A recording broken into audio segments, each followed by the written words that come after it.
All right, well, welcome back. Looks like we're going to be doing part 3 of the series of NFL roster cuts and possible pickups. Again, normally this channel is more of a Seahawks channel, but this is just this series in particular is just to notify people really, of notable cuts and available players that are currently out there that you could pick up on your team or pick up from the waiver wire. I mean, who knows? I'm going to try and make this short and sweet. The last video, it was a little longer than I expected, but hey, that's just how it goes sometimes. So in any event, I'm going to talk about one quarterback. Got two quarterbacks to talk about. One of them is Bailey Zappe. This shocked me. I thought Bailey Zappe was going to be at least backup quarterback, like he was going to back up Mac Jones. And there has been reports that this is going to be Mac Jones' team. And Mac Jones, they're trying to do the best that they can to actually compensate Mac Jones this year and to take away a lot of distractions from him so he can play better, just like he did when he played his rookie season. I think he had like 11 or 10 wins. That's pretty good, but still. Mac Jones, he has been injured. He has a confidence problem, it seems like. And, of course, if you have a confidence problem, you're never going to play better than what you really can play. So then in comes Bailey Zappe. In 2022, he actually did play well. Let's see. This is his preseason numbers. It was okay. Pretty good preseason numbers. He had a much better, I wouldn't say much better, but he had a better regular season. And this preseason, he did not really produce so much. Again, it was him splitting carries with Malik Cunningham, and Malik Cunningham was looking pretty well too, who was also cut. But I'm not going to be mentioning him in this video, but he is an honorable mention now. But again, Bailey Zappe, in terms of quarterback, is he better than most quarterbacks in other practice squads? Absolutely. If you saw him in his year in Western Kentucky, he had like over 60 touchdowns. I think like 500 or 600 yards. 6,000 yards. He was a beast of a quarterback when he played. And then as he played his first year, he did look like he belonged when you gave him the talent and you gave him the keys to say, hey, this is your team for the time being. He did look decent, to the point where good, like good. Anyways, that's just someone to look out for. Bailey Zappe, I would pick him up if I would.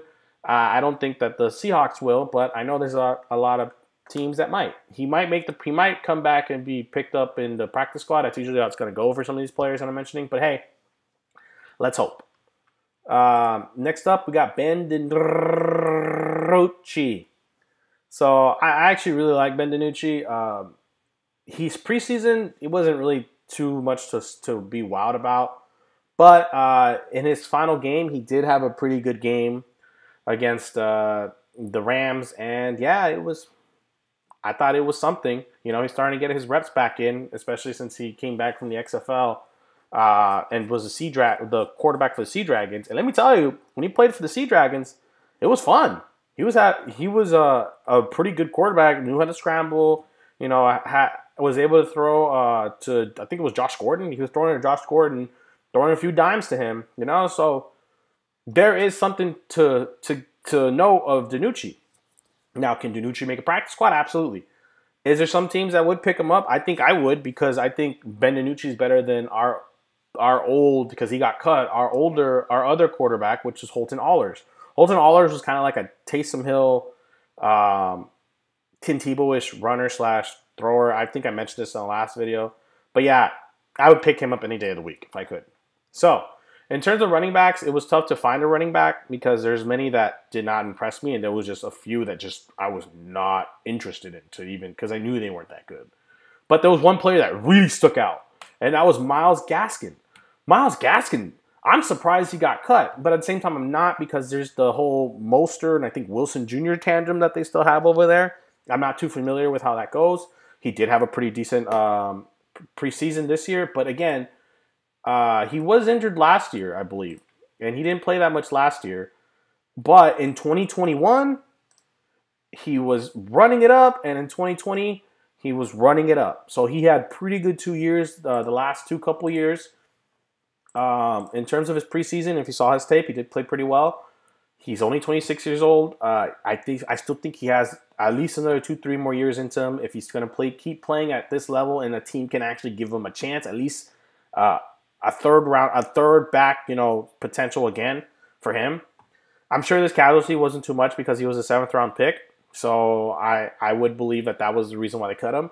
But at the same time, I know that the Dolphins are probably praying that he doesn't get picked off.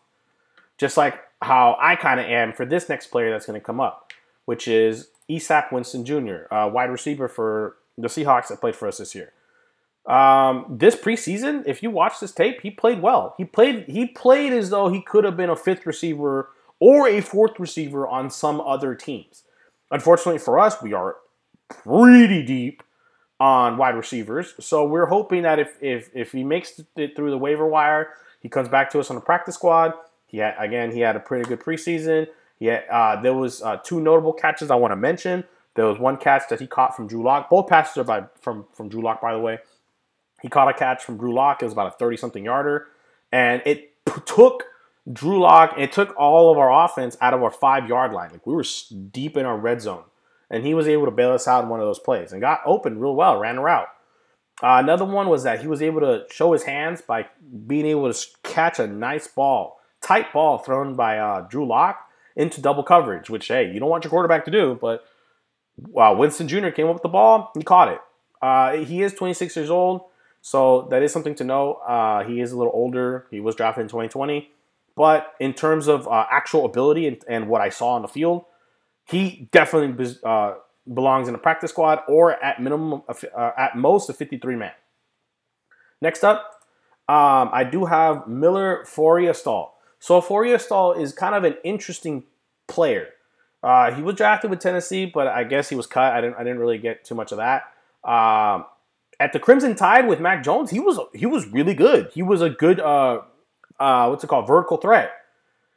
When I saw all 3 of the preseasons, DTR was giving him some passes, thankfully, and then this I don't know if it's Dobbs or some other guy, Dobbs or some other dude. It wasn't the first teamers, but the times that he caught the ball, he caught it and looked well with it. Now, in terms of his blocking, is he a good blocker? Not. When I watched him, he's so. I don't think he's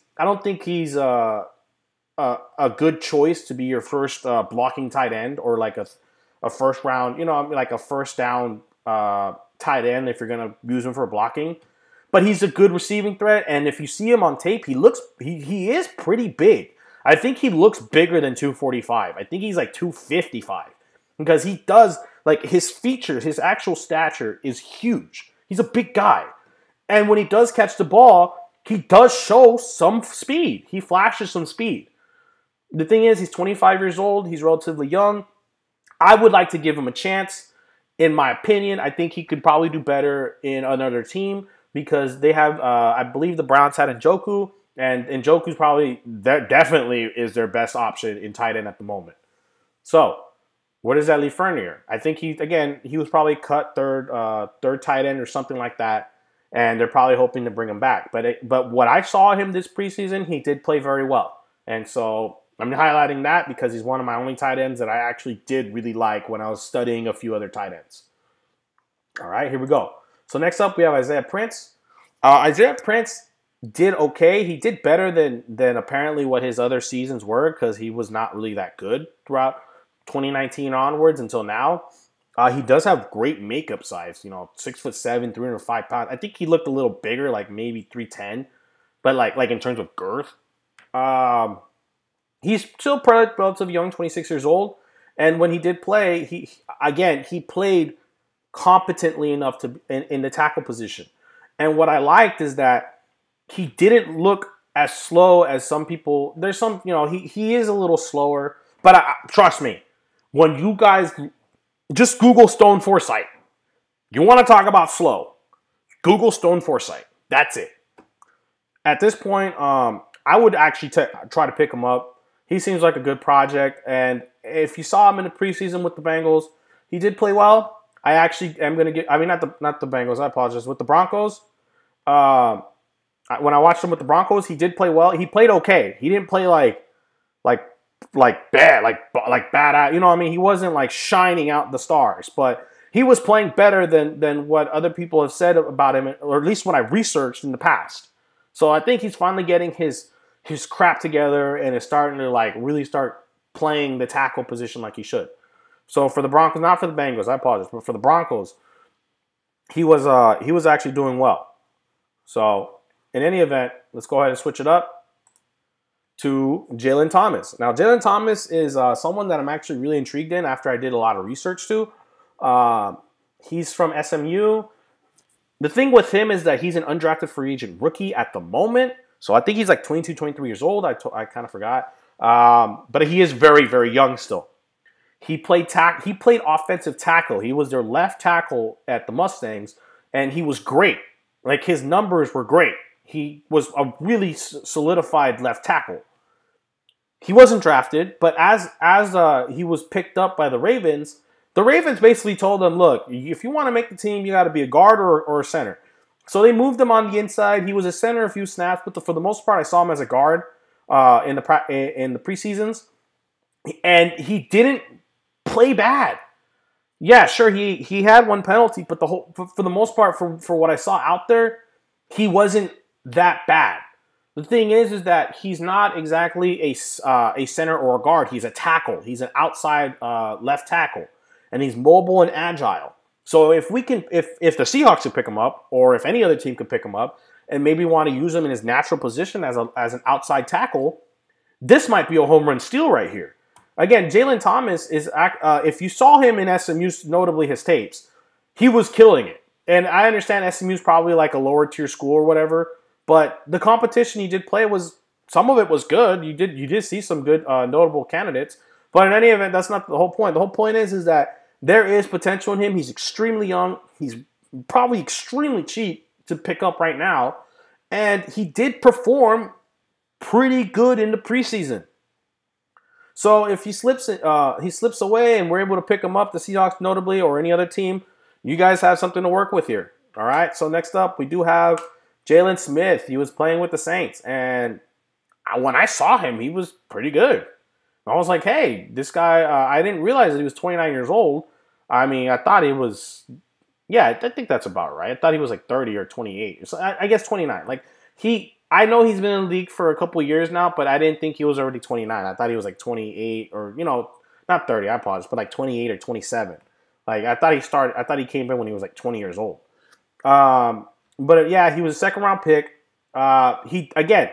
This preseason, he didn't. When we're talking about preseason, when I saw him on the preseason, he did play well. That was his regular season last year. Those numbers, but the preseason, when he was out there, he was looking like probably one of the better players in. He's one of the better players out there in terms of their second and third tiers. So I'm actually more surprised that Jalen was cut, because when I saw him, specifically his film out there playing on defense. In the highlights, he looked good. Like, he did look good. He didn't produce a lot, but he looked good. He was out there, and he was not just a warm body. So and as also when I was doing a little bit of research, some Saints fans were surprised that he got cut. They were hoping that he actually was going to make the 53. A lot of people really like Jalen playing, and I can understand, because I saw him play, and he was doing well, especially for 29 years old. But right now he's off in the waivers. If anyone picks him up, hey. What I saw so far, he looked like he's coming back to form like he was, I think it was in 2016, 17, when he was with the Cowboys. Like, actually that picture with the Cowboys. He was playing well. But again, speaking of the Cowboys, so I'm going to piggyback off of that. There's another player that I'm going to mention who is a Cowboy, and that is Jabril Cox. Jabril Cox, 4th-round pick. He's always been, excuse me, he's always been an inside linebacker. He did play well this season. I saw the one play that I was really impressed with was if you saw his tape in Seattle, my team. I was watching him, and he was pretty smart and instinctual. There was some plays that he did allow a big run, but overall he did play well. And it seems as though he was playing. You could tell he's a backup player, but you could tell he's not a practice squatter. This guy definitely has talent in him. I think what it is that they have, Leighton and Vander Esch and probably someone better than him.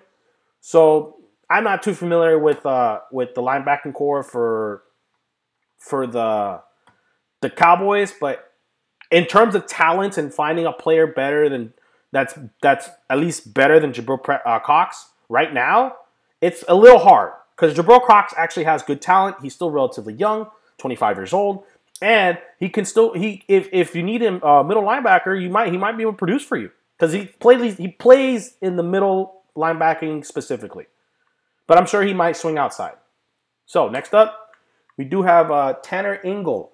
Okay, so if you guys saw him, he was in the first game. He had a pretty good sack on Max Duggan.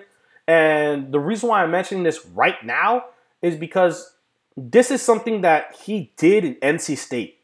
I'm more wanting him to be a safety than a cornerback, but I'm happy that he's able to play all positions. But if you saw him in NC State, he would, as a corner, he's only like look at his 5'10", 180. As a corner, he would line up and go after the quarterback or the running back, and he would get he had 8 tackles for loss his last season over there with the NC State. And man, for how small he is as a player, if you actually saw his tape and saw him play in the preseason, the guy got a lot of energy. You know, he got a lot of juice. I'm actually a little surprised that he got cut, but at the same time, you know, I think they're just doing it for the Rams because they're trying to get him cheaper or something. But I really like Tanner Ingle. If someone needs a sleeper hidden, but still like tenacious safety / corner who can actually play some. I don't think his coverage skills is that good, but if you want someone to go after the quarterback or go after the running back and still can provide decent coverage, Tanner Ingle is pretty good. Again, he's relatively fast. I know he has some speed on him.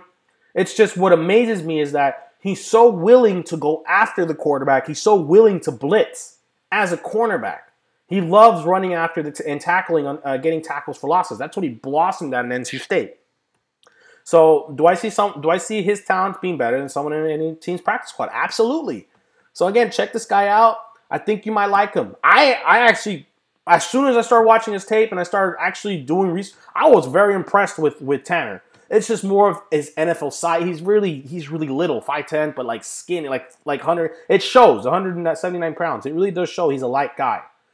But if he just bulks up maybe 190 or so, he could probably definitely contend for even 53-maner. This guy has a lot of guts in him. I like Tanner a lot. So this leads me to my last player on defense. It kind of hurts me a lot because this player was one of my favorite for Seattle. But hey, I have to mention him because he did technically get waived, and that is Le'Veon Bell.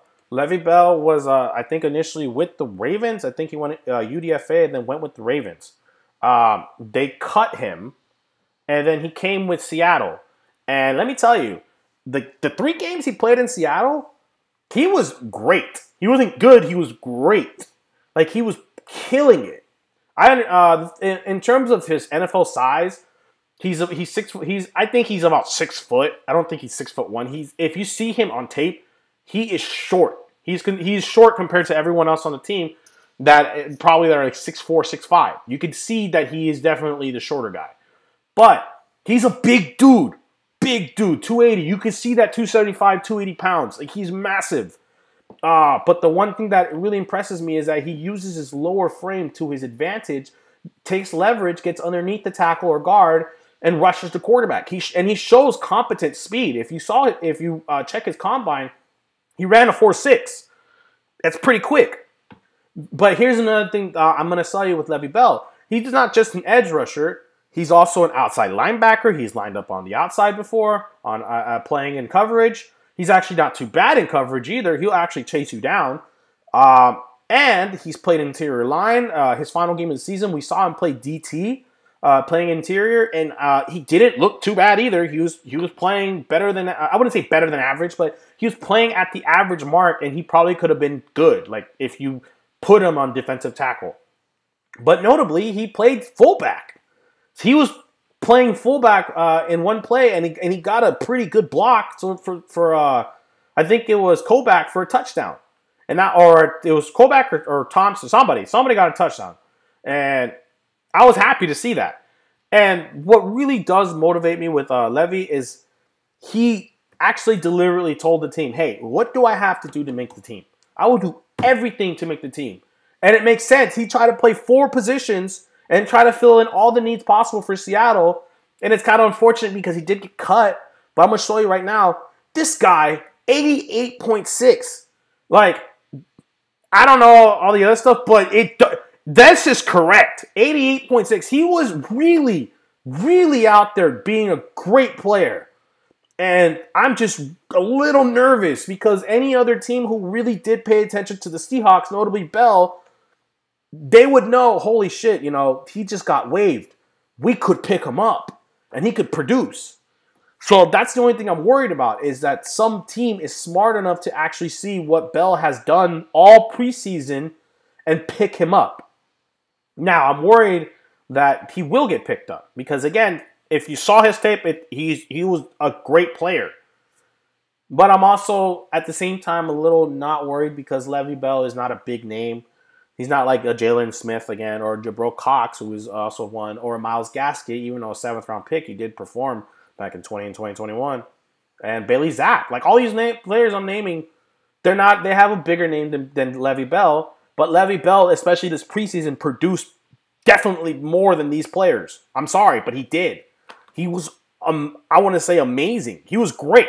He wasn't amazing, but he was great. He was, like, just below amazing. So that's just my opinion on Le'Veon Bell and all these other players that just got cut. If you guys like what you like, please give me a like, comment, whatever. Tell me your opinion. Tell me if you like it. Tell me if you don't. I love to talk to y'all in the comment section. In terms of trying to do other format of videos like this, it will be like this on my laptop.